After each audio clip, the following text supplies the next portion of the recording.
Electronic park brakes can be fitted to many modern cars, and the system used on the Volkswagen Touareg 7P models can cause various issues for the unsuspecting technician.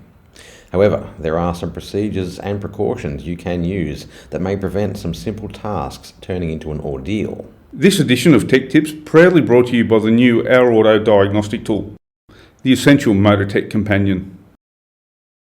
The parking brake system on the 7P Touareg uses a drum brake system with shoes acting on the inside of the rear brake rotors. To apply the parking brake, there are two electromechanical actuators mounted on the backing plate on each rear brake assembly. When the driver engages the parking brake switch, a signal is sent to the electromechanical parking brake control module, which is mounted in the right-hand rear of the luggage compartment. If the conditions are correct, this module will power the actuator motors, which will turn a small planetary gearbox and worm gear. This will unwind the spindle that will force the shoes to engage the surface inside the brake disc to hold the vehicle in place. We have received feedback about failures of the actuator motors. This is a problem as there is no easy way to release the parking brake if the motors have failed while the parking brake is engaged.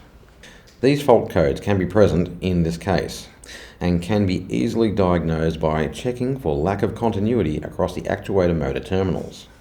Another common EPB issue comes from a drop in battery voltage while the park brake system has been set to service mode.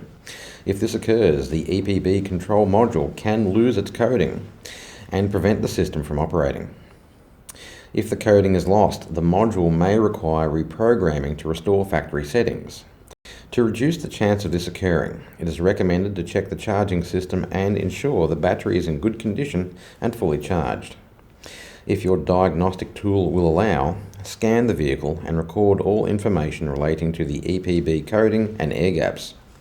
Then scan the vehicle and repair any ABS or EPB related issues. Finally, connect an external power supply to the vehicle to ensure a stable voltage is provided to the EPB module before setting the vehicle to service mode. For the procedures to release a stuck EPB actuator, reset the air gaps, and other EPB system diagnostic hints and tips on the Volkswagen 7P Touareg, see the June 2023 issue of VACC's Tech Talk magazine. Log on to VACC MotorTech or call VACC's Tech Advisory Service.